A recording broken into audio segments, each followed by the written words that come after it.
tuan-tuan dan puan rahmati Allah, siapa yang dituntut untuk melakukan ibadah korban ini? Okey, kalau di sini ada 5 kriteria, 5 ciri-ciri orang ini dituntut melakukan ibadah korban. Kenapa dituntut? Kita sebut tadi hadis sahih tadi, Bukhari Muslim.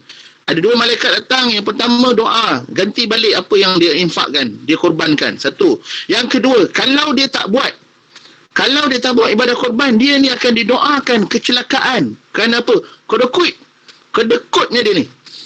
Nah, tuan-tuan, hati-hati. Sebab tu dia kata, hebat bagi orang yang melaksanakan ibadah korban ni. Yang pertama, dia Islam yang masih hidup. Ni dituntut kan? Islam masih hidup. InsyaAllah yang dengar kita ni ada berapa?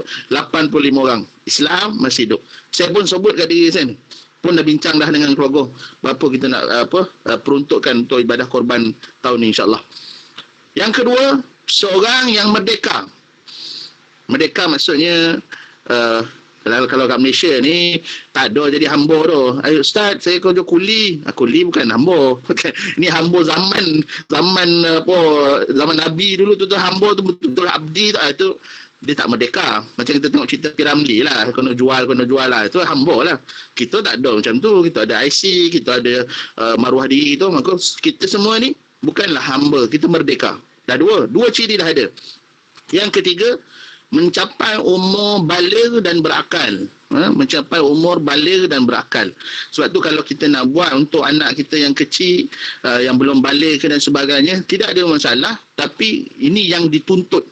Maksudnya kalau orang tu baligh berakal, kita mak ayah yang guide dia punya kewangan dan sebagainya, tanya anak kita, abang tahun ni nak buat ibadah korban tak? Alah, saya tak tahulah, kan, contoh dia kata macam, saya tak tahulah macam mana nak buat. Abang, yang ambil duit abang banyak ni, kita buat ibadah korban, boleh? Kono ke? Nanti duit habis. Ceritalah kat dia. Macam mana saya cerita kat tuan-tuan? Tuan-tuan ceritakan nak. Ibadah ni nanti abang ni, alah, duit kau tu ayah agak yang top up. Kan? Cakap tu serang. Duit kau tu ayah yang top up tu. Kan? Jadi bila bincang, nak buat. Jadi dia semangat. Kita bagi anak-anak kita yang dah balik bahkan suruh dia buat juga. Hantar nama juga. Baik. Yang keempat, bermukim, ini menetap di satu kawasan. Maksudnya dia ni bukan hidup pindah gandah lah. Dia kalau tuan-tuan duduk Somban ni, dah ada tempat dah. Maksud dah 4 ciri ni tuan-tuan dah kena ada ni. Memang nak kena buat lah. Yang kelima, mampu melaksanakan. Maksud mampu ni ulama bahaskan juga. Maksud mampu ni apa? Ada wang untuk berbelanja untuk mendapatkan binatang ternakan korban tadi. Maknanya kalau tak boleh seko, ambillah bahagian. Kan? Tak boleh nak seko, ambillah beberapa bahagian, satu bahagian. Ada tak duit tu? Maksudnya makan selain apa semua, duit rumah apa semua, ada tak kewangan itu untuk kita buat? Ada. Maka kita dituntut. Ada 5 ni, kita dituntut. Senang ceritalah. Yang kelima tu yang selalu orang bahas tu, tak ada duit. Tapi rokoknya ada. Handphonenya canggih. Kan? Kereta cantik. Sport ringnya baru tukar. Kan? Mana nak kata tak ada. Sebab tu orang selalu salah faham. Dia kata zakat pendapatan. Saya Ustaz dapat pendapatan tolak ni tinggal apa je. Memanglah zakat pendapatan tu, pendapatan awak tu dizakatkan, bukan perbelanjaan awak tu. Kalau perbelanjaan semua bodoh nak beli, memang tak cukup. Jadi pendapatan katalah 3,500. Ada tak kena zakat? Cukup 10 bulan, setahun? Cukup tak? Lebih kiraan apa haul nasab zakat. Kalau cukup pun nak bayar. Jadi dia bukan perbelanjaan. Kalau perbelanjaan bayar semua, tinggal apa setiap tahun, tak ada tinggal apa-apa. Itu salah faham. Kita zakat pendapatan, zakat pengajian beza. Kan? Yang ini ada mampu untuk melaksanakannya. Maksudnya kalaulah katalah bulan ni tak isap rokok. Bulan ni tak boleh lah kan, dekat TV berbayar ni kan ada filem-filem kan, kena bayar ni bayar. Bulan ni tak payahlah beli kredit. Ada tak duit tu? Ada. Maka kita mampu. Jadi tuan-tuan perempuan rahmati Allah sekalian, bila ada 5 ciri ni, tuan-tuan dituntut untuk melakukan ibadah korban. Dan ke mana saluran dan sebagainya. Sebagai daripada awal-awal lagi saya dah sebut, pastikan yang kita nak ibadah korban ni, orang ni roti, orang ni tahu, orang ni faham, agar ibadah kita sempurna.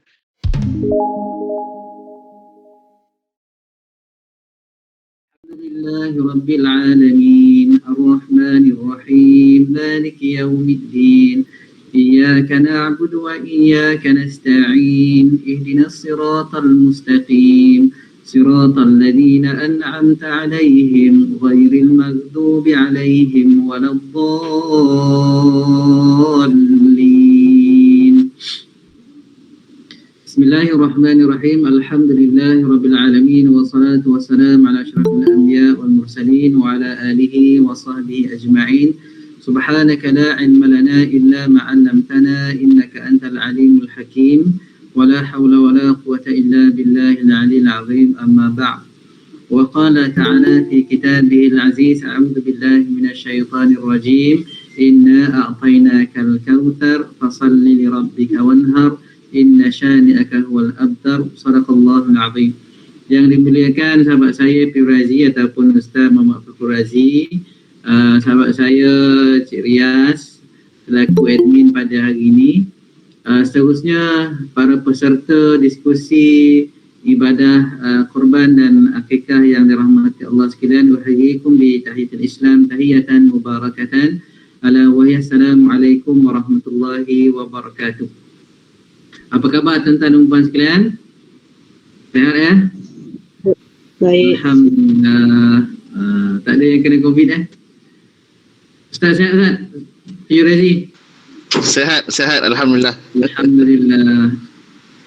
Jadi saya nama Ustaz Syarizan tuan-tuan dan puan sekalian walaupun dia di Google Meet ni saya gunakan handphone rumah saya tu nama Timbul Nur Hazariah tu. Jadi saya nama diberi Muhammad Syahrizan bin Ibrahim, Ustaz Syahrizan, untuk moderator kita pada malam ini. Jadi saya dengan P. Razi ni dah kenal lama dan tuan, taman pun sebelah taman je rumah. Tapi malam ni kami dapat bergandingan untuk sama-sama membincangkan ataupun kita mendengarlah perkongsian daripada Al-Fatih Ustaz P. Razi. Boleh Ustaz sementara kita menunggu isyak ataupun mungkin kita lajak sikit sampai pukul 9 insyaAllah, cerita tentang korban dan akikah ni. Dan saya kita telah menyediakan sedikit slide daripada PU sendiri. Jadi saya kira masa pun dah tak lama lagi kita akan beribadah korban, kurang lebih dalam tempoh 15 hari ataupun 20 hari lagi kita akan merayakan Hari Raya Korban. Dan saya ingat tuan-tuan dan perempuan pun bila dah berada di awal-awal bulan Zulhijjah ini ataupun pertengahan bulan Zulqa'dah ini, kita dah berbincang-bincang dan bercadang-cadang untuk mengadakan ibadah ataupun mengamalkan ibadah kurban ini. Walaupun ada yang tak join untuk melakukan ibadah kurban, tapi sekurang-kurangnya kita ada maklumat cerita tentang ibadah kurban ini. Jadi suasananya sepatutnya begitulah. Bila kita masuk cerita bulan Ramadan, kita akan cerita tentang rukun puasa. Bila kita masuk cerita tentang solat, bab zakat ataupun cerita tentang ibadah korban ini, masuk bulan Zulqa'dah Zulhijjah ini, kita dah mula berbicara tentang korban. Patutnya kita dah mula bicarakan pasal haji dan umrah umpamanya, tapi kita tahu ni tak dapat orang-orang Malaysia yang pergi umrah, melainkan orang dalam Saudi saja. Jadi kita cerita pasal korban lah. Mudah-mudahan walaupun kita tak berumrah, 9 Zulhijjah nanti kita sama-sama untuk berpuasa Arafah insyaAllah. Saya kira itu sebagai mukadimah untuk pertemuan pada malam ini. Tanpa melengahkan masa, saya dengan segala hormatnya menjemput Al-Fatih Ustaz Muhammad Fakhur Razi ataupun lebih dikenali sebagai P. Razi untuk berkongsi dengan kita pada malam ini tentang puan sekalian, cerita tentang ibadah korban dan mungkin sedikit tentang akikah insyaAllah. Jadi terpulang kepada P. Razi untuk melihat perkongsian ini bagaimana ataupun nak buka Q&A. Terpulang pada Al-Fatih Ustaz. Tafadhal masykurah, dipersilakan.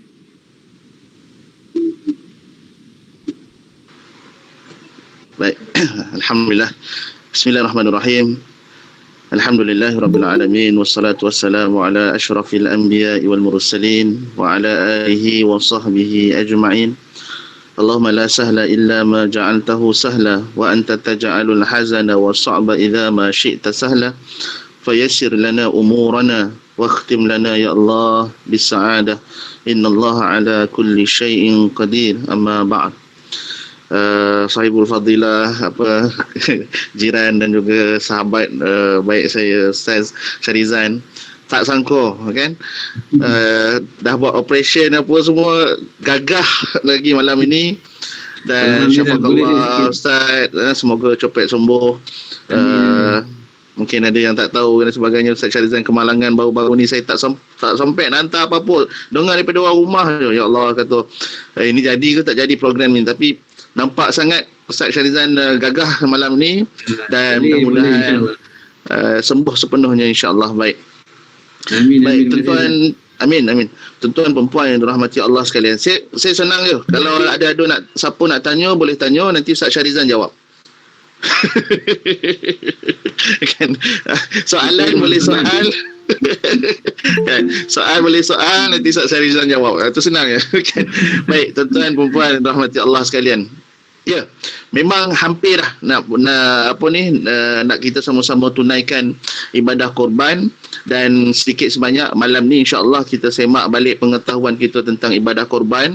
Mungkin ada yang rasa duka cita tak dapat tunaikan ibadah korban seperti biasa sebagaimana 2-3 tahun sebelum ni, tapi yakin dan percayalah setiap yang datang ujian daripada Allah ini pasti bersamanya hikmah yang cukup besar.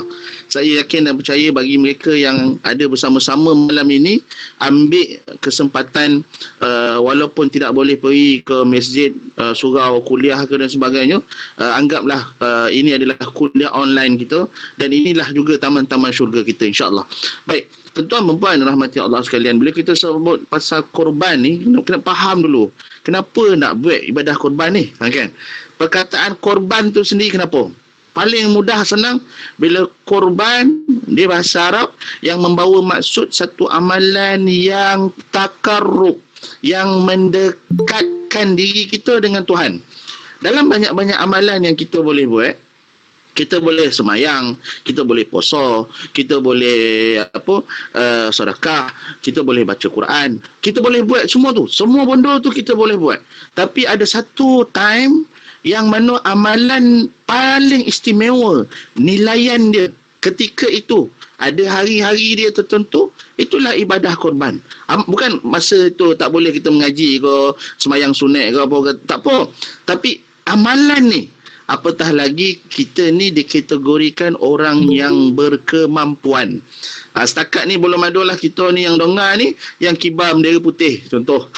Kan, maksudnya kita ni berkemampuan. Sebab tu insya-Allah nanti sahabat kita boleh tunjukkan slide tu sikit-sikit je lah, boleh share slide. Saya nak buat belakang saya ni macam sahabat itu ni, tak berjaya lah. Gagal. Kan? Nah, itulah lomahnya IT Ustaz-Ustaz ni, saya macam saya lah. Baik, tuan-tuan perempuan rahmati Allah, korban maksudnya satu perbuatan ibadah yang mendekatkan diri kita kepada Allah dengan cara apa? Dengan cara udhiyah, dengan cara penyembelihan. Baik, ibadah ni sebelum ni kita buat kat masjid, kita buat kat tempat lapang, kita buat kat taman kita, kita buat yang boleh kita buat lah, yang boleh kita saksikan. Tapi kali ni kita tak boleh buat depan mata, disebabkan wabak, pandemik dan sebagainya. Kita mencari jalan macam mana kita nak laksanakan ibadah ni yang tahun-tahun sebelum ni kita buat sebagai contoh, tapi kita tetap juga boleh buat amalan ibadah korban ni, penyembelihan ini. Maka kat sini tuan-tuan, saya nak buka mata, kalau kita tak mengaji bab ibadah korban dan sebagainya, ataupun kita main Google, kita main order je, kita bayar je tanpa melihat ataupun mengkaji siapa pengelola kepada ibadah tersebut. kita bimbang ibadah itu tidak mencapai darjat yang sempurna. Kenapa? Sebab di sana ada hukum-hukum fiqah, termasuklah binatang ternakan tersebut. Siapa yang akan pastikan binatang tu tak cacat? Siapa yang akan pastikan semua tata tertib ataupun adab ataupun sunnah untuk penyembelihan tersebut diikuti dengan betul? Siapa pula yang akan memastikan pengagihan daging-daging ibadah korban tu sampai kepada orang yang sepatutnya, supaya tidak jadi berlaku pembaziran dan sebagainya? Siapa yang akan yang akan memastikan? Sudah pastilah orang yang ada ilmu, yang memahami ini, dia akan pastikan itu semua berada dalam keadaan kondisi yang betul. Kalau saya suka nak syorkan, kalau tuan-tuan perempuan dan sebagainya dah biasa buat dengan Ustaz Syarizan contoh, dah tahu dah memang Ustaz akan pastikan, okey, ini ada kambing, ini ada lembu dan sebagainya, okey, berapa bahagian dan sebagainya, pastikan tak cacat dan sebagainya. Yang ini kita akan bincangkan. Jadi orang-orang yang seperti ini sangat penting dalam kita melaksanakan ibadah di tahap yang sempurna. Kita boleh kalau bukan kata tak boleh, tapi siapa yang nak pastikan itu? Sebab tu usaha kita ialah bukan sekadar melakukan ibadah korban, tapi memastikan juga bahawa ibadah kita ini dilakukan dengan sebaik-baik mungkin, dengan kesempurnaan. Itulah maka barulah kita logo dalam hati kita ni, kita buat, ya Allah, ibadah kita ni tidak lain dan tak bukan wa nusuki wa mahyaya wa mamati lillahi rabbil alamin. Kalau nak semayang, kita cari pakaian yang sempurna, yang baik. Kalau nak mengaji pun kita baca Quran, kalau kita tak berapa nampak, kita kena pakai spek yang baik, kita kena ada Quran yang besar supaya tak berlaku kesalahan baris, tajwid dan sebagainya. Maka menyempurnakan tuntutan ibadah kita tu sesempurna yang kita boleh, itu juga satu tuntutan. Sebab itu hukum, kalau kita mengaji tentang hukum ibadah korban ni, bagi yang berniat nazar maka dia jadi wajib, kan? Bagi yang sunat muakkad, di situ ada juga ulama bahaskan bukan sekadar sunat muakkad, bahkan dia jadi sunat ain. Apa maksud sunat ain? Ada fardu ain, ada sunat ain. Maksudnya orang yang berkemampuan, dia disunatkan untuk buat tanpa meninggalkan ibadah tersebut. Ini mungkin kita akan bahaskan sedikitlah sekejap lagi. Baik, tuan-tuan perempuan yang dirahmati Allah sekalian, lebih kurang ada 50 orang 50 orang lebih yang dengar malam ni. Jadi jangan stres sangat. Saya baru mukadimah je, tak ada nak cerita borek dah, kan? Kita relax aja, kan? Mungkin kalau ada soalan mungkin boleh type ataupun dibuka lah sound itu, nak tanya ke boleh, tak ada masalah. Baik, tuan-tuan perempuan yang rahmati Allah sekalian, selain itu kita tahu dalil utama dalam ibadah korban ini sebagaimana yang dibacakan oleh Ustaz Syarizan di awal-awal tadi dalam surah Al-Kautsar ayat yang kedua, fasalli li rabbika wanhar. Maksudnya itu menunjukkan satu tuntutan untuk kita melakukan ibadah korban. Baik, kalau kita lihat pensyariatan hukum ibadah korban ini, selain daripada surah Al-Kautsar ayat 2 tadi, tuan-tuan perempuan boleh tengok surah Al-Hajj ayat 36 ataupun surah As-Saffat ayat 107. Yang ini kalau khutbah Jumaat sebelum ni kita biasa dengar bila mana khatib akan bacakan kisah Nabi Allah Ismail dan juga Nabi Allah Ibrahim ketika nak berlaku penyembelihan tersebut. Maka ayat ini dibacakan memberi peringatan bahawa ketika Ismail memberitahu ayah dia, wahai ayah, aku redha atas mimpi kau yang kata kena sembelih anak dia dan sebagainya. Maka Ismail pun akur. Maka Nabi Allah Ibrahim dengan sabar dan taat perintah Allah melaksanakan ibadah tersebut. Tuan-tuan perempuan rahmati Allah sekalian, saya secara peribadi dengan berlakunya pandemik COVID dan sebagainya ni, saya sendiri sangat sedih. Baru-baru ni kalau di Negeri Sembilan sendiri ada semalam ada arwah seorang budak sekolah rendah daripada sekolah Labu ke, kalau tak salah saya lah, bila mana dia antara mangsa yang disebabkan oleh pandemik ini, COVID ni. budak tu tuan-tuan kan, kalaulah itu bayi-bayi anak kita kan dan sebagainya, tak sampai hati kita, tak sampai hati. Memang rasalah lagi-lagi kawan-kawan kita yang baik, yang muda ke, yang tua ke, yang dipanggil oleh Allah, asbabnya ialah COVID. Jadi kita kena jaga kita lah. Kita kena jaga kita. Kerana itu kita mengambil saranan yang baik daripada pihak Jabatan Agama Islam dan sebagainya untuk tidak melakukan penyembelihan itu secara beramai-ramai di masjid ke dan sebagainya. Maka kita ambil peluang untuk melakukan ibadah korban juga, tapi dengan kita appoint ataupun kita bayar bahagian kita yang kita nak lakukan ibadah korban itu melalui orang-orang yang kita yakini. Maksudnya kita sebut di awal tadi, kalau Ustaz Syarizan boleh memastikan dari sudut mazhab Syafi'inya, dari sudut binatang ternakan tersebut, dari sudut agihannya, penyembelihannya, maka kenapa kita tak ambil yang ini? Sebab kita tahu orang ini akan pastikan ibadah kita ini sempurna, dan itulah niat kita nak lakukan. Baik, tuan-tuan dan puan yang dirahmati Allah sekalian. Baik, tadi disebut berkaitan dengan hukum yang ada dalil-dalilnya dalam ayat Quran, dan juga di sana ada juga hadis daripada Aisyah radhiyallahu anha yang diriwayatkan oleh Tirmizi, Ibnu Majah, ada hadis daripada Anas bin Malik yang diriwayatkan oleh Muslim. Yang ini semua menjadi bacaan supaya galakan kita untuk terus melakukan ibadah korban. Baik, dan menurut jumhur ulama, kalau kita tengok menurut jumhur ulama berkaitan dengan ibadah korban ini, hukum korban ni dia ada dua, sebagaimana awal yang kita sebut tadi. Yang pertama, dia jadi wajib bagi orang yang mampu. Wajib bagi orang yang mampu. Kenapa? Nanti kita bincang. Baik, antara yang pandangan sebegini ialah Ar-Rabi'ah, ini guru Imam Malik, Al-Auza'i, Abu Hanifah, Imam Ahmad, Laith bin Sa'ad, dan sebahagian ulama yang mengikut Imam Malik dan Imam Ibn Taymiyah. Maksudnya, bagi mereka yang mampu ni, hukum dia jadi wajib. Okay. Kalau tuan-tuan kata mampu macam mana? No. Mampu, apa maksud mampu? Maksudnya, kalau kita kata tuan-tuan tak di kalangan yang 60 orang ni dan sebagainya yang tengah mendengar ni, tak ada lagi lah kibar bendera putih tu, maksudnya mampu lah tu. Maksudnya mampu. Kalau dah kibar bendera putih, maksudnya diri dia pun tak cukup nak makan dan sebagainya, itu dia jadi lain. Tapi bagi mereka yang ada kelebihan, kan, berapa ni Ustaz nak buat ni, tuan-tuan boleh tengok. Kalau tak dapat seekor kambing, ambil satu bahagian. Maksudnya jangan tinggalkan langsung. Sebab tu dicadangkan oleh ulama-ulama dari dulu lagi. Kalau nak buat ibadah korban ni, bukan esok pun nak buat, hari ni nak ambil duit. Memang kadang-kadang kita perlukan duit ni. Tapi ianya sewajarnya kita menabung. Maksudnya untuk tahun hadapan punya, kita dah kumpul daripada sekarang. Di rumah kena ada tabung ibadah korban.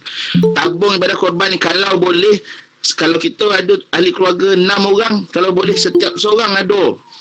Ustaz ni apa hukum ni nak kenapa pula nak kena ada ni pula? Tak, ini satu ibadah yang dituntut untuk kita lakukan, untuk kita laksanakan. Jadi kalau orang yang faham, tuan-tuan kena faham gini, bila kita banyak buat ibadah, Tuhan makin sayang kita. Kita masuk syurga bukan sebab ibadah kita, tapi kita masuk syurga sebab redha Allah. Okay. Macam mana nak dapat redha Allah? Tuan-tuan buka kitab tasawuf dan sebagainya, disebut nak dapat redha Allah dengan banyaknya ibadah. Dengan banyaknya ibadah, maka makin sayang Tuhan pada kita.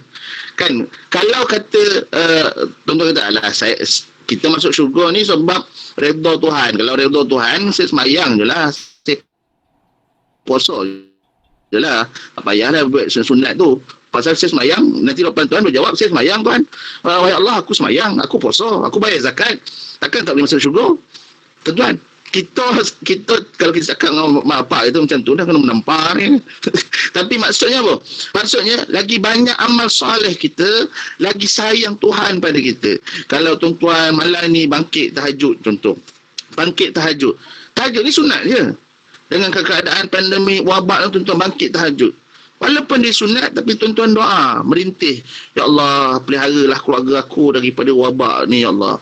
Ya Allah, peliharalah anak cucu-cucu aku, ya Allah, daripada wabak-wabak yang mendatangkan kemudaratan dan sebagainya. Ya Allah, tunaikanlah mampukanlah kami untuk tunaikan ibadah korban ni, ya Allah. Ya Allah, bagilah aku ni boleh bantu orang-orang yang sekarang ni perlukan, ya Allah. Ya Allah, kiri kanan aku ni ada jiran-jiran yang susah dan sebagainya, ya Allah. Bagilah cara macam mana aku boleh bantu mereka, kekuatan, kemampuan. Tuan-tuan, bangkit tengah malam, adakah itu tidak disukai oleh Allah? Allah tahu kita dah sembahyang isyak, tuan-tuan. Dia dah sembahyang isyak lah. Tapi bila kita bangkit tengah malam, kita buat amal soleh yang lebih, maka Tuhan akan sayang kita. Tuhan akan ampunkan dosa kita. Tuhan suka nak dengar permintaan kita. Kan?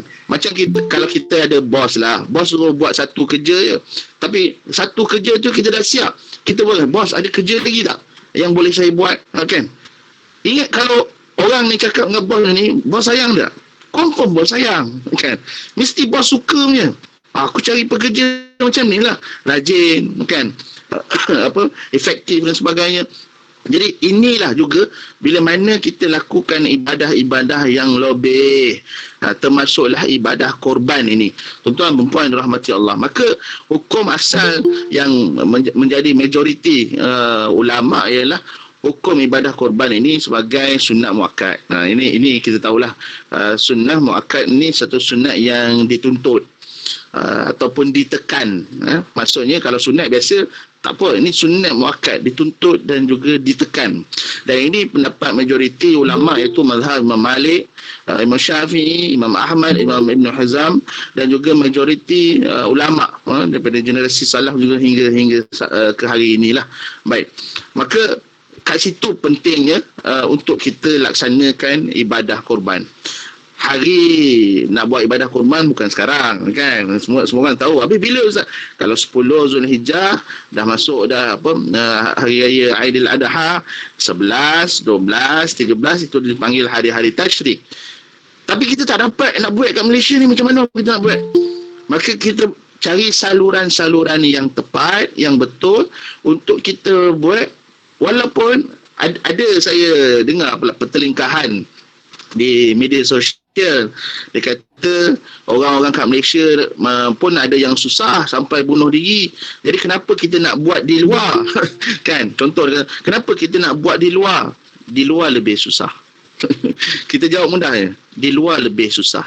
Betul, di Malaysia ada orang susah, kita tak nafikan. Tetapi bantuan dan juga NGO ni terlalu ramai yang boleh membantu mereka. Yang isu bunuh diri dan sebagainya, sebelum pandemik ni juga dah ada orang bunuh diri. Tapi kita pun, saya kalau orang bunuh diri ni, saya suka ambil pendekatan, kalaulah dia orang Islam, saya suka ambil pendekatan, mungkin ketika dia bunuh diri, akal dia sudah tidak waras. Maksudnya dia ni dalam keadaan gila lah. Dia tak sedar apa-apa yang dia lakukan, dia buat tu. Sebab ada satu kes di Serdang, di UPM. Saya ingat tahun awal 2000 dulu. Bila mana seorang ni, selalu saya bawa kisah ni, seorang lelaki ni, dia anak kecil-kecil lagi. Kemudian apa yang berlaku ialah dia pinjam alung, kemudian isteri curang, kemudian anak buat hal dan sebagainya. Jadi dia rasa sangat tertekan dan akhir sekali dia terjun bangunan tingkat 13, terjun ke bawah dan bunuh diri lah, orang Islam.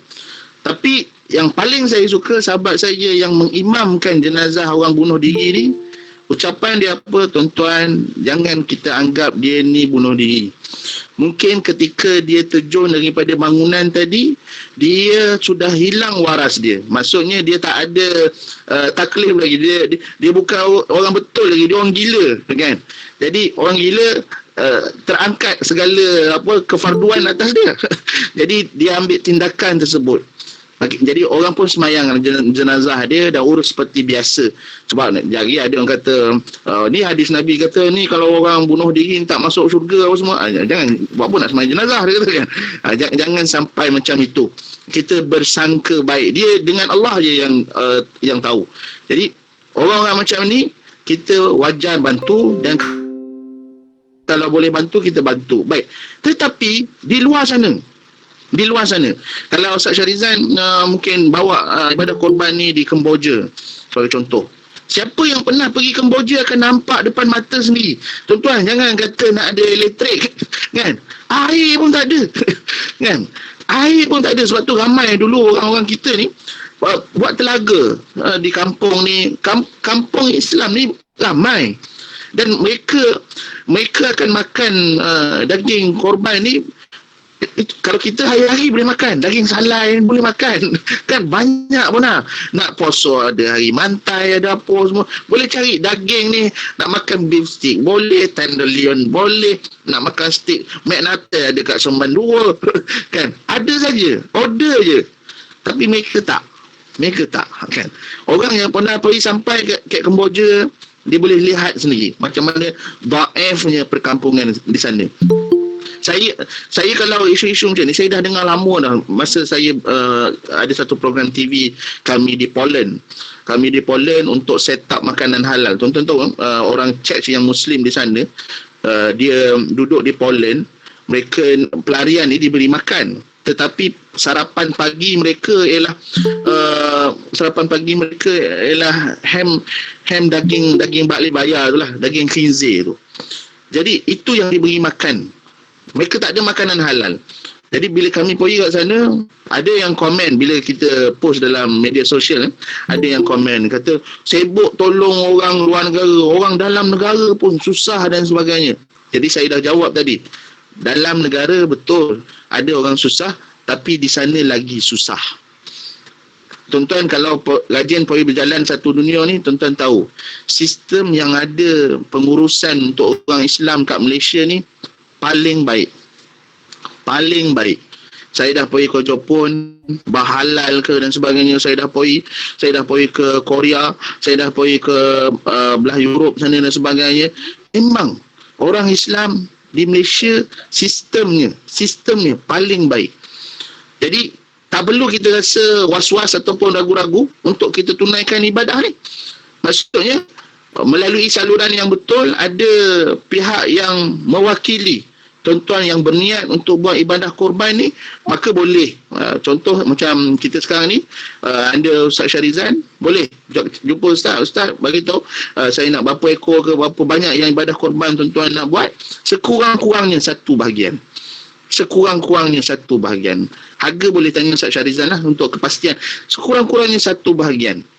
Baik, dari sudut hukum dibincangkan juga, kalau satu bahagian ni maksudnya macam mana? Adakah bagi satu nama ataupun mewakili satu keluarga? Sebab tu saya cadangkan di awal tadi, sepatutnya setiap ahli keluarga ada korban dia sendiri, ada simpanan untuk ibadah korban dia sendiri. Sebab tu kalau dulu budak-budak dapat duit raya kan banyak kan, dapat sampai 200-300. Apalah salahnya duit raya anak-anak tu ibadah korban untuk anak-anak tu. Tuan-tuan akan cakap macam tu habislah duit. Habislah duit raya. Dah kumpul-kumpul, dah guna korban, habis. Yang itu yang silap. Ini nanti saya nak tekankan. Ada hadis sahih yang mendoakan orang yang buat ibadah korban dia tak akan miskin. Orang yang buat ibadah korban didoakan malaikat. Tak tahu lagi nak jaminan macam mana lagi. Ini Nabi jamin. Kan, Nabi jamin. Tak tahu lagi ayat apa yang nak keluar supaya tuan-tuan buat baik. Di Jepun, orang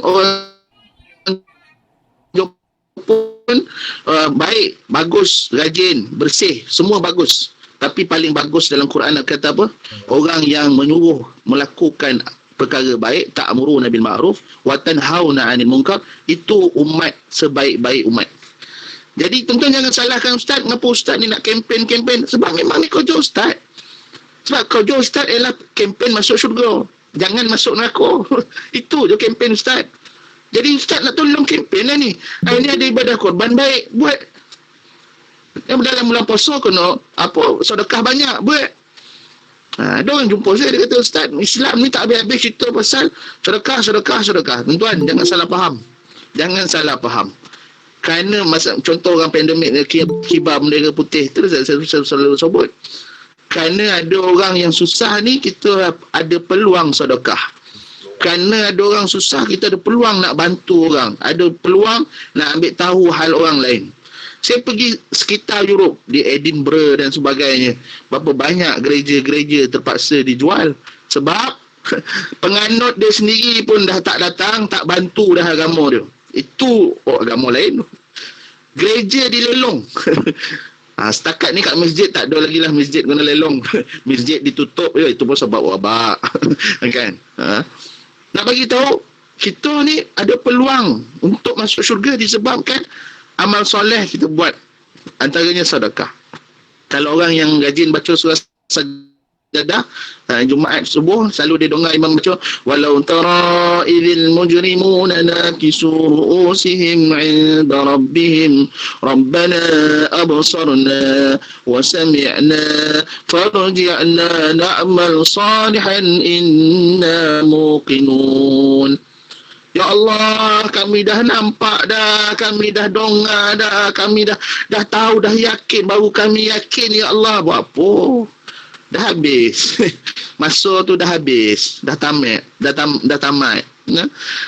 Dah tak boleh buat apa, nak sedekah buat apa, nak buat ibadah kurban buat apa, dah tak ada dah.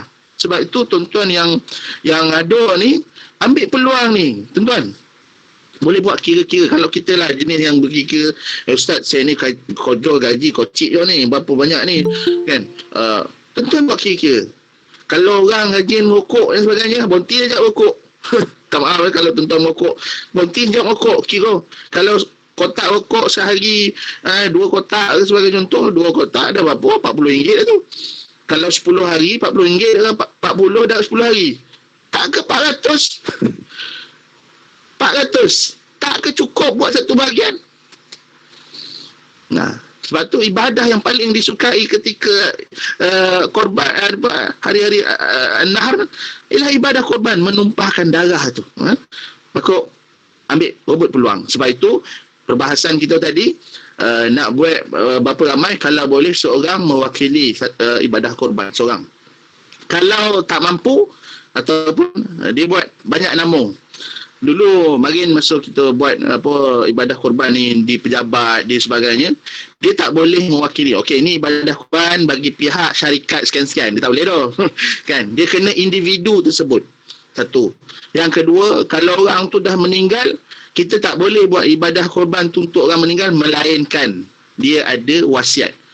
Contoh, mak baru meninggal, kata mak teringin nak buat ibadah korban tahun ni, tapi mak ni tak sempat nak buat, dia wasiatkan anak, tolong nanti kalau buat kan. Ataupun mak tahun ni nak buat korban lah, lepas tu tak sempat dia meninggal, itu dia dah pesan tu, maka tuan-tuan boleh buat ketika itu. Maksudnya untuk ni dia boleh buat. Lagilah kalau dia bernazar, maka wajib buat. Baik, tuan-tuan dan puan yang rahmati Allah sekalian, kerana itu di sana ada hadis riwayat Bukhari dan juga Muslim yang boleh kalau slide tu ada doa yang saya sertakan itu, yang didoakan oleh malaikat. Allah Ta'ala utus 2 orang malaikat. 2 orang malaikat ni datang kepada mereka yang melakukan ibadah korban. Yang ini paling mahal, tuan-tuan dan puan.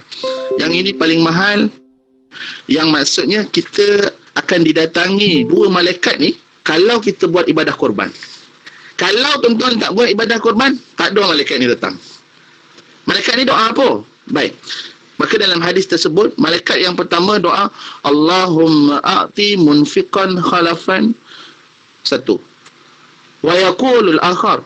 Malaikat yang kedua pula doa, Allahumma a'ti mumsikan talafan. 2 malaikat ni, satu malaikat ada doa lain, satu malaikat ada doa lain bagi orang yang menunaikan ibadah korban. Yang pertama dia kata, ya Allah, beri gantilah orang yang berinfak ini. Maksudnya dia keluarkan duit untuk buat ibadah korban ni, ya Allah, gantikan apa yang dia dah keluarkan. Adakah ganti dengan sama nilai? Mesti lebih banyak lagi Tuhan akan ganti. Tu kena yakin. Maksudnya apa? Oh, adakah nanti saya dah keluar 400 tadi, adakah dapat balik 400? Allah, 400 Tuhan bagi lebih lah. Kan? Tuhan bagi lebih. Innallaha yashtari minal mu'minina anfusahum wa amwalahum bi anna lahumul jannah. Tuhan gantikan, bukan kadar dekat dunia ni, bahkan kat syurga nanti Tuhan ganti. Itu satu. Malaikat yang kedua pula doa a'ti mumsikan talafan. Maka ya Allah, berikanlah kehancuran bagi orang yang tak mau buat ibadah ni. Kerana apa? Sebab dia kedekut. Orang buat ibadah korban, Tuhan datangkan dia 2 malaikat. Satu malaikat doakan, ya Allah gantikan dia. Dan satu malaikat lagi doa cela siapa yang mampu untuk buat ibadah korban tapi dia tak buat. Dia mampu buat ibadah korban tapi dia tak buat. Kalau kita tengok dekat bank kita sekarang ni, ada tak 3-400? Satu bahagian berapa? Ada tak 500? Oh, ini nak simpan ni. Apa-apa jadi ni nak simpan. Apa-apa jadi tu cerita kemudian. Yang nombor 1, tuan-tuan, masih ada niat, masih ada kesempatan untuk buat ibadah korban ni. Niat lo, ya Allah, aku nak guna duit ni nak buat ibadah korban. Okey. Yang kedua nak buat apa? Carilah apa rujukan kita, siapa yang boleh laksanakan niat kita ni. Kalau nak buat kat dalam boleh, buat kat luar boleh, tapi pastikan orang yang betul. Saya pernah ada kesempatan pergi melihat sendiri orang NGO ni buat ibadah korban di luar lah. Saya tak nak sebut lah mana-mana. Saya juga pernah dilantik oleh satu NGO sebagai duta bagi Gaza, Palestin dan sebagainya. Okey. Ada yang baik, ada yang buruk. Ni cerita real lah. Yang buruk saya nak cerita ni, bila kita dah laksanakan ibadah korban ni untuk kita diberikan kepada orang yang dah tertentu ni, tiba-tiba ada NGO lain buka banner, ambil gambar. Itu tadi kita punya binatang-binatang yang kita pilih untuk ibadah korban dan kita dah laksanakan. Tiba-tiba ada NGO lain. Dia macam hijack pula kita punya. Dia ambil gambar, buat bentang banner. Saya dalam hati saya kata, saya tak nak sebut, saya tak nak sebut. Tapi saya kata, hai, ini cari dunia ni. Kan? Habis orang bagi duit tu hang buat apa? Kan? Ya, tuan-tuan, ini bukan saya bohong apa ni. Itu yang berlaku. Sebab tu kita kena cari dengan orang yang betul-betul. Maksudnya, kalau di Kemboja tu kita tahu memang mereka perlukan. Tapi kita tak nak mereka sebenarnya sembelih seekor tapi tunjuk banyak ekor. Ini yang duit yang tuan-tuan bagi, kita tunaikan ibadah korban, siap ambil video semua. Habis video tutup banner. La ilaha illallah. Ada, dia jadi. Kita tak mau macam ni. Memanglah ada orang kata, Ustaz, saya sedekah je, yang tu dia dengan Tuhan lah. Betul. Tetapi selagi mana kita boleh pastikan atas kemampuan takat kita, kita kena pastikan. Maksudnya, mudah-mudahan yang ibadah korban yang kita lakukan ni, semoga benar-benar sampai kepada orang yang memang kita nak niat pun, nak sedekah, nak bagi makan dan sebagainya. Hasil daripada ibadah tersebut, penyembelihan tersebut. Maka kat sini, kita kewajipan atas kita untuk mencari orang-orang yang betul. Melalui NGO ke dan sebagainya. Kalau tuan-tuan dah biasa dengan Ustaz Syarizan, dah tahu dah memang Ustaz Syarizan yang membuat ni, tapi saya yakin susah nak pergi ke Kemboja sekarang ni. Jadi mungkin Ustaz Syarizan melalui kenalan dia saja, kan. Jadi nak pergi ke sana tahun ni mungkin tak dapat. Jadi makluman sana sebab dah biasa. Kalau orang tak biasa macam mana, kan? Sebab dah biasa. Orang dah biasa, dia tahulah. Pastikan ya, okey, ni gambar sekian-sekian ni, berapa nama dan sebagainya, 7 nama, 7 bahagian ni. Ini orang dia. Dan kalau bagi makan, ambil gambar yang ni lah, yang disembelih tadi memang bagi makan orang susah dan sebagainya. Tuan-tuan, kalau kita susah, bayangkan negara susah. Kita susah dah, kita rasa kita susah dah, negara susah. Lagi susah. Jadi kenapa kita tak ambil peluang ini? Baik, itulah nanti kalau membebel panjang pula situ. Tuan-tuan dan puan rahmati Allah sekalian, jam saya dah 8.40 ni. Boleh lagi ke? Sekatilah saya yang pegang mikrofon. Boleh. Di sini je, Ustaz. Boleh. Okey.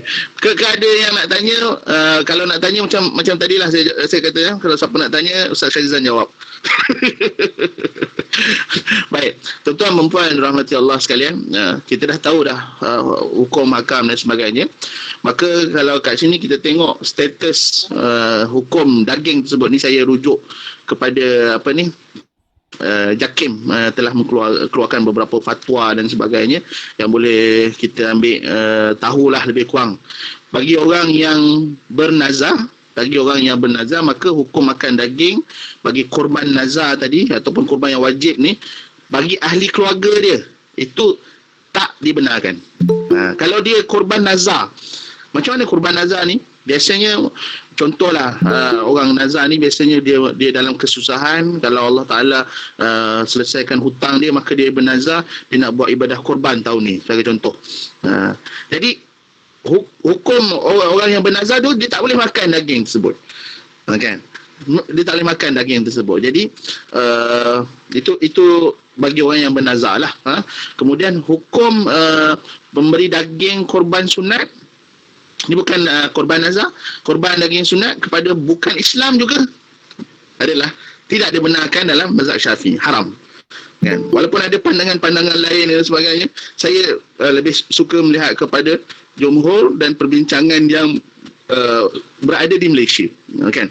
Maksudnya kalau kata nak bawa dalil-dalil dan sebagainya, ramai ulama, ramai pandangan dan sebagainya, cuma kita ambil yang majoriti dan yang dipakai di Malaysia.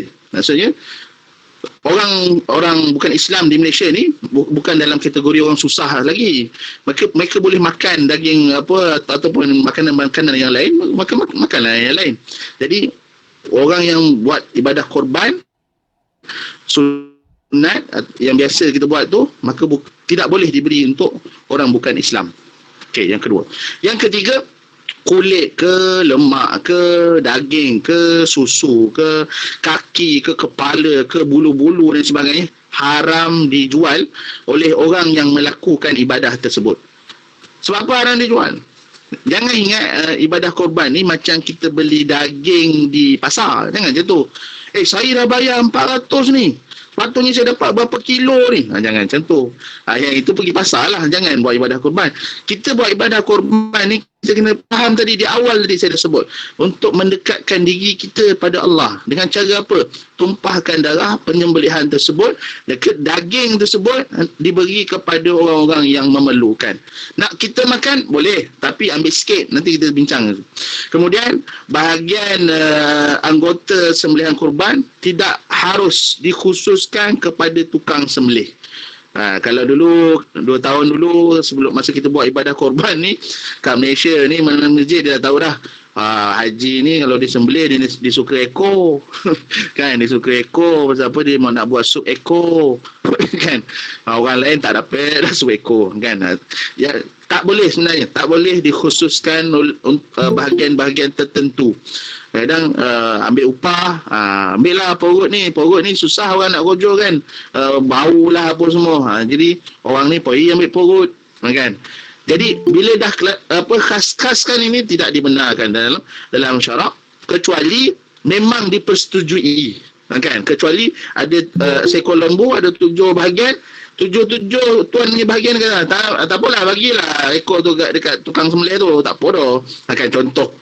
Itu lain cerita. Maknanya itu dibenarkan. Tapi kalau dah chop-chop, ni main chop-chop ni tak dibenarkan dalam syarak. Baik, kalau dari sudut mazhab Syafi'i, pembahagian daging ini 1/3 dimakan oleh pihak yang buat ibadah korban ni atau ahli keluarga dia, 1/3 disedekahkan kepada fakir miskin, 1/3 lagi dihadiahkan kepada jiran-jiran dia. Okey, ini dalam keadaan kita kata kita boleh laksanakan di tanah air kita, di Malaysia lah. Tapi afdal ni macam mana? Kalau kita boleh konyang lah, hari-hari kita konyang, yang mereka ni hari-hari lapar, hari itu je dia konyang, sebab kan ada orang buat ibadah korban.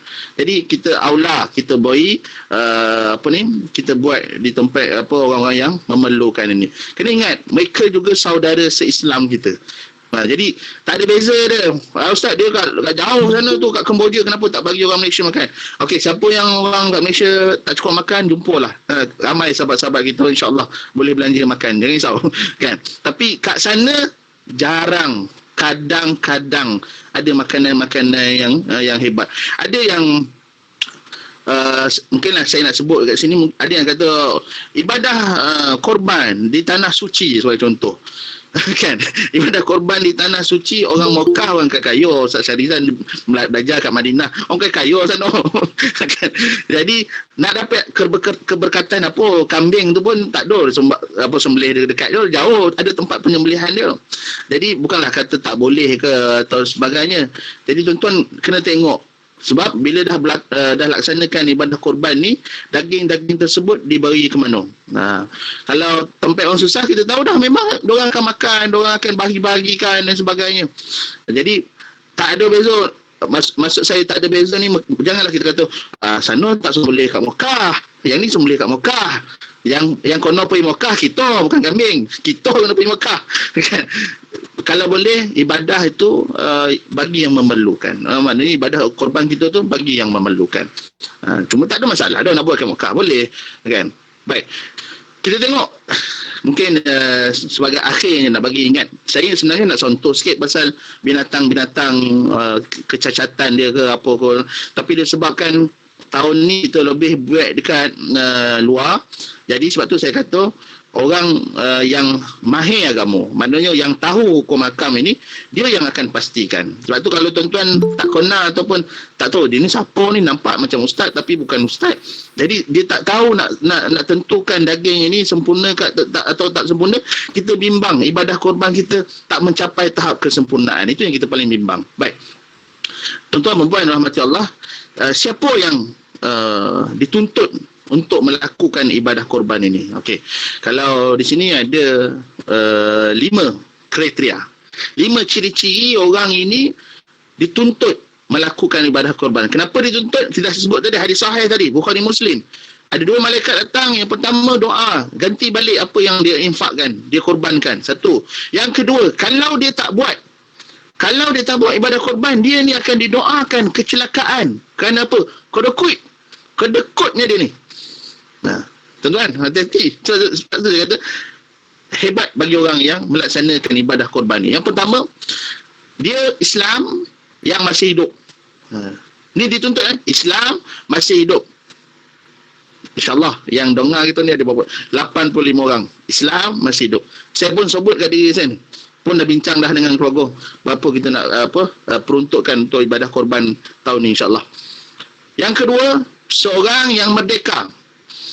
Merdeka maksudnya kalau kat Malaysia ni tak ada jadi hamba tu. Ustaz, saya kerja kuli. Kuli bukan hamba. Ni hamba zaman Nabi dulu tu hamba tu betul-betul abdi tu. Dia tak merdeka. Macam kita tengok cerita Piramli lah, kena jual lah, itu hamba lah. Kita tak ada macam tu. Kita ada IC, kita ada maruah diri tu. Maka kita semua ni bukanlah hamba, kita merdeka. Dah dua ciri dah ada. Yang ketiga, mencapai umur baligh dan berakal. Mencapai umur baligh dan berakal. Sebab tu kalau kita nak buat untuk anak kita yang kecil, yang belum baligh dan sebagainya, tidak ada masalah. Tapi ini yang dituntut. Maksudnya kalau orang tu baligh berakal, kita mak ayah yang guide dia punya kewangan dan sebagainya, tanya anak kita, abang tahun ni nak buat ibadah korban tak? Alah, saya tak tahulah. Kan contoh dia kata macam, saya tak tahulah macam mana nak buat. Abang, yang ambil duit abang banyak ni, kita buat ibadah korban, boleh? Oh no, nanti duit habis. Ceritalah kat dia. Macam mana saya cerita kat tuan-tuan? Tuan-tuan ceritakan nak. Ibadah ni nanti abang ni, alah duit kau tu ayah agak yang top up. Kan? Cakap tu serang. Duit kau tu ayah yang top up tu. Kan? Jadi bila bincang, nak buat. Jadi dia semangat. Kita bagi anak-anak kita yang dah balik bahkan baru suruh dia buat juga. Hantar nama juga. Baik. Yang keempat, bermukim, ini menetap di satu kawasan. Maksudnya dia ni bukan hidup pindah gandah lah. Dia kalau tuan-tuan duduk Somban ni, dah ada tempat dia. Maksud dah 4 ciri ni tuan-tuan dah kena ada ni. Memang nak kena buat. Yang kelima, mampu melaksanakan. Maksud mampu ni ulama bahaskan juga. Maksud mampu ni apa? Ada wang untuk berbelanja untuk mendapatkan binatang ternakan korban tadi. Maknanya kalau tak boleh seko, ambillah bahagian. Kan? Tak boleh nak seko, ambillah beberapa bahagian, satu bahagian. Ada tak duit tu? Maksudnya makan selain apa semua, duit rumah apa semua, ada tak kewangan itu untuk kita buat? Ada. Maka kita dituntut. Ada 5 ni, kita dituntut. Senang ceritalah. Yang kelima tu yang selalu orang bahas tu, tak ada duit. Tapi rokoknya ada. Handphonenya canggih. Kan? Kereta cantik. Sport ringnya baru tukar. Kan? Mana nak kata tak ada. Sebab tu orang selalu salah faham. Dia kata zakat pendapatan. Saya ustaz dapat pendapatan tolak ni tinggal apa je. Memanglah zakat pendapatan tu, pendapatan awak tu dizakatkan, bukan perbelanjaan awak tu. Kalau perbelanjaan semua bondo nak beli, memang tak cukup. Jadi pendapatan katalah 3,500. Ada tak kena zakat? Cukup 10 bulan, setahun? Cukup tak? Lebih kiraan apa haul nasab zakat. Kalau cukup pun nak bayar. Jadi dia bukan perbelanjaan. Kalau perbelanjaan bayar semua, tinggal apa setiap tahun? Tak ada tinggal apa-apa. Itu salah faham. Kita zakat pendapatan, zakat pengajian beza. Kan? Yang ini ada mampu untuk melaksanakannya. Maksudnya, kalaulah katalah bulan ni tak isap rokok.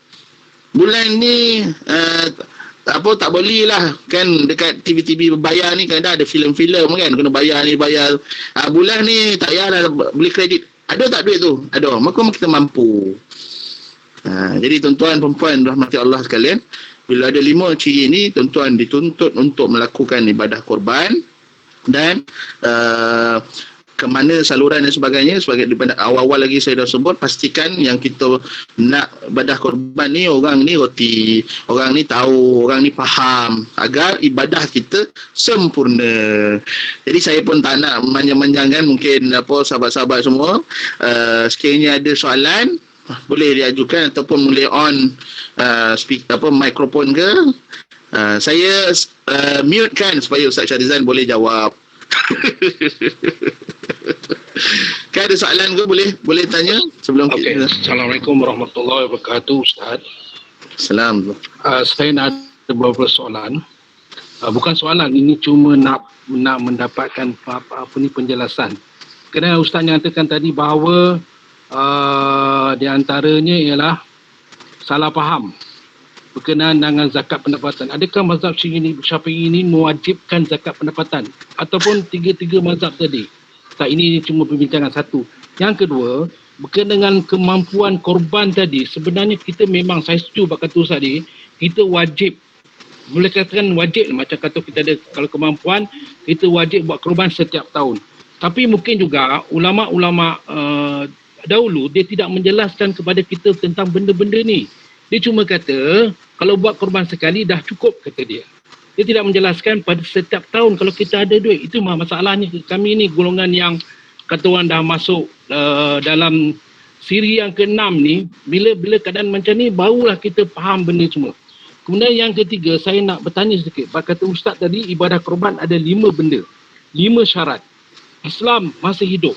Jadi soalnya sekarang, kalau kita ada bapa, ada adik-beradik yang sudah meninggal, yang tidak menyatakan tentang nazar ataupun berniat menyatakan dia nak korban, dan kita pula dari segi hukum, adakah kita berniat korban ataupun berniat sedekah? Macam mana pandangan Ustaz? Jadi itu buat sementara dulu Ustaz. Terima kasih. Okey. Baik, Alhamdulillah. Saya jawab sikit, nanti saya tambahlah. Kan? Baik, yang pertama tadi berkaitan dengan zakat, tuan ya. Di Malaysia ni kena faham lah, zakat pendapatan, bukan zakat perbelanjaan. Maksudnya kalau cukup haul dan nasab dia, cukup tempoh setahun. Kalau tak salah saya lah, ada kiraan zakat tahunan mungkin atas 11,000, atas 13,000 macam tu. Kalau ada orang pusat zakat ke apa, tolong betulkan saya. Sebab dia ada kiraan dia, maknanya berapa tahun itu punya kadar. Mungkin sebab orang susah ekonomi Malaysia sekarang ni, mungkin kurang lagi, itu kena tanya pusat zakat lah. Tapi kalau tahunan dia, kalaulah gaji dia 3,000 sebulan, dia darab 12, dia dah ada 36,000. 36,000 ni dia dah lebih 11,000 kadar zakat setahun tu. Maknanya dia kena bayar zakat. Di Malaysia ni mazhab Syafi'i memang zakat pendapatan, bukan zakat perbelanjaan tuan. Sebab tu selalu orang merungut disebabkan dia ingat dengan dia habis duit belanja tiap-tiap bulan, jadi dia tak perlu bayar zakat. Bukan, zakat tu dibayar cukup tempoh dia, sampai hujung tahun baru clear zakat tersebut. Dan dikira berdasarkan pendapatan kita. Okey, itu satu soalan pertama. Soalan yang kedua berkaitan dengan apa Ustaz? Lupa pula saya. Berkenaan dengan ulama-ulama dahulu. Okey. Dia Okey. menyatakan korban sekali je tu masalah dia, Tuan. Okey. Tuan, kita bukan salah ulama-ulama dulu. Okey. Sekarang di sana memang ada hujah dan dalil daripada hadis, sekurang-kurangnya pandangan ulama, sekurang-kurangnya sekali seumur hidup untuk lakukan ibadah korban. Ini dalam, saya lupa kitab apa, tapi saya dah semak, memang ada pandangan ulama sebegini. Tapi tuntutan untuk kita buat tiap-tiap tahun ni, kalau kita seorang yang berkemampuan, amatlah digalakkan. Ini satu ibadah yang cukup hebat. Lebih-lebih lagi semasa ibadah korban tersebut. Ada hadis yang khusus, tidak ada ibadah lain selain daripada melakukan ibadah korban pada hari-hari tasyrik tersebut. Maknanya hari Aidil Adha tersebut. Jadi bukan salah ulama dulu kata kenapa tak buat tiap-tiap tahun. Kita kena juga faham zaman ulama, zaman ini sebagainya. Mungkin ketika itu orang susah, jadi sekurang-kurangnya setahun, sekurang-kurangnya sekali seumur hidup. Itu pandangan-pandangan mereka. Tapi hadis yang wajar kita amalkan ialah kalau kita berkemampuan tiap-tiap tahun, kita lakukan tiap-tiap tahun. Okey, itu yang kedua. Yang ketiga, isu kalaulah orang dah meninggal dalam ahli keluarga tapi kita buat ibadah korban, adakah itu diniatkan sedekah ataupun nak niat macam mana, nak niatkan korban kan juga macam mana? Saya melihat fatwa Wilayah Persekutuan tahun 2013 Dr. Zulkifli Al-Bakri. Dia menyatakan bahawa kalau ibadah korban ni, kena balik yang kita bincang dari awal tadi, kalau orang tu tak ada wasiat, tak ada nazar, tak ada pesan ke apa, kita tak boleh buat. Tetapi kalau anak buat, mak atau ayah yang telah meninggal itu akan dapat pahala berkat daripada ibadah yang kita buat tadi. Jadi tuan-tuan jangan risaulah, maksudnya nak kena niat apa ni kalau nak buat untuk mak ke apa. Kalau dah meninggal memang tak boleh untuk kita lakukan sebab dia tak ada wasiat, tak ada tinggalkan pesanan apa semua. Tapi kalau kita anak buat, ya Allah, ibadah korban yang aku buat ni memang atas nama aku, tapi andai kata ada pahala keberkatannya, ya Allah, sampaikanlah kepada mak ayah yang telah meninggal. Contoh, maka tak perlu nak kata ni nak buat ibadah korban nak niat apa. Jangan risau yang buat itu. Maka insya-Allah yakin pahala tersebut sampai. Apatah lagi kalau anak yang soleh ini buat hasil daripada tunjuk ajar mak ayah. Sebab tu banyak yang saya bincangkan tadi ialah kalau kita ada anak-anak kecil, kita cerita kat dia, abang nak buat ibadah korban tak? Abang ni kenapa ya? Kenapa kena buat? Jadi man sanna sunnatan hasanatan falahu ajruha wa man amila biha. Siapa yang ajar buat sunnah baik ni, maka dia dapat pahala, anak dia dapat pahala. Kalau kita dah meninggal pun anak kita teruskan, ni sebab bapa aku ajar itu buat ibadah korban. Sebab tu kita pun ada ahli keluarga kita kena semarakkan ibadah korban ni sama-sama. Boleh tuan? Boleh. Saya percaya. Baik, terima kasih. Ada lagi ke? Apa ni Ustaz Syazizam boleh jawab lah. Ke dah pukul 9 ni Ustaz? Kira-kira pukul 9 ni kita dah sebab kita punya perjanjian sampai pukul 9 je Ustaz. Saya ingat kalau ada sebarang persoalan boleh through kepada saya pun tak apa lepas ni. Saya bagi nombor 011-1027-4656 ya. Dan kepada tuan-tuan dan puan, saya ingat kita punya diskusi ni sampai di sini saja dulu. Sebelum kita tangguhkan diskusi kita minta tuan-tuan dan puan onkan kamera boleh tak? Onkan kamera sebelum saya buat penutup. Nombor telefon saya dah tulis di sebelah ni. Saya sangat tertarik apa yang disebut oleh Spiu Razi tadi berkenaan kami ni kempen untuk orang masuk syurga ya. Bab kata kaedah kod fikihnya adzal khairi kafa'ilihi. Orang yang membawa, mengiklan, mengkempen kepada arah kebaikan seperti orang yang melakukan juga. Dan kami pun sama-sama berkorban. Saya bukanlah kali pertama buat korban di Kemboja ini. Ini tahun yang ke-8 insya-Allah di Kemboja, dan kami sebenarnya telah ada satu maktafis di sana. Kalau kami di sini ada Darul Widat untuk orang tua-tua mengaji di Linggi. Di sana kami ada Darul Widat juga nama dia di Kampung Canang, Phnom Penh di Kemboja. Khusus untuk pengajian anak-anak yatim dan fakir miskin di sana. Jadi tim kami di Kemboja ini kalau tak BKP ni memang kami akan ke sana lah. Tapi sebab BKP tak boleh nak ke mana-mana, jadi tim inilah Darul Widat kami ini di Kampung Canang yang menguruskan korban ini. Ini tahun yang ke-8 bagi saya, untuk Darul Widat tahun yang ke-10. Jadi sementara saya boleh nak mengiklan kepada tuan, nanti boleh masuk dalam grup WhatsApp kami untuk sama-sama kita bercerita tentang korban di Kemboja ini. Hanya RM350 saja untuk satu bahagian. Kekah pun macam tu. Dan tuan-tuan, alhamdulillah kita orang dah screenshot. Jadi Cik Riaz dah screenshot Tak. Sekali lagi saya ucapkan terima kasih banyak-banyak kepada PU Razi, sahabat saya Ustaz Razi, dan juga kepada semua yang berkesempatan sudi melapangkan masa untuk sama-sama berdiskusi pada malam ini. Saya pun tak dapat nak bercerita panjang dah. Semua disentuh oleh PU Razi tadi. Saya ucapkan jazakallah khair lah. Hanya Allah saja yang membalasnya. Saya pun masih dalam keadaan patah tulang bahu ni, tuan-tuan dan puan sekalian. Insiden motor, tapi setakat untuk me-MC-kan program diskusi malam ni, insyaAllah boleh, tak ada masalah lah. Cuma tak dapat nak bercakap panjang. Jika ada apa-apa masalah nanti, kita boleh sharing dan caring dalam grup WhatsApp diskusi korban kita tu, dan saya akan linkkan tuan-tuan puan sekalian kepada grup korban Kemboja insyaAllah. Jika berminat untuk join dengan kami, tim kedua korban untuk mengadakan korban di Kemboja pada tahun ini insyaAllah RM350 saja untuk satu bahagian.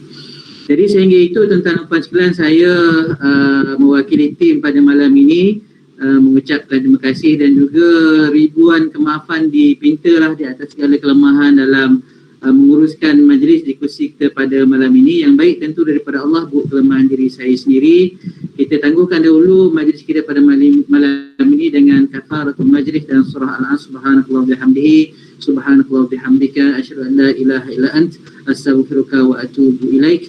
Wal asri innal insana lafi khusr illa alladhina amanu wa 'amilus solihat wa tawasaw bil haqq wa tawasaw bis sabr. Wassalamualaikum warahmatullahi wabarakatuh. Jumpa lagi pada masa akan datang insya-Allah. Wallahu a'lam. Terima kasih tuan-tuan dan puan sekalian.